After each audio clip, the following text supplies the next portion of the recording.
বোন, তুমি যখন দুনিয়া থেকে চলে যাইবা, মৃত্যুর পরে তোমার 5 টুকরা কাপড় দিবে, আর তোমাকে যখন 5 টুকরা কাপড় দেয়া, তোমাকে আতর সুরমা ব্যবহার করবে, তারপরে তোমার কবর রাখিয়ে আসবে। তোমার জীবনটা কি আমল করেছো সেই আমল নিয়ে তোমার কবরও যাইতে হবে।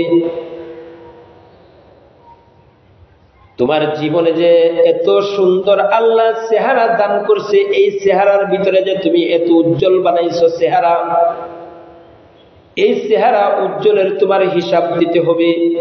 কেন শেষ পর্যন্তই তোমার তো সেই আতর সুরমা দেয় দুনিয়ার থেকে চলে যাইতে হবে। তা তোমার এই চেহারার ভিতরে উজ্জ্বল বানায় কি লাভ হইল?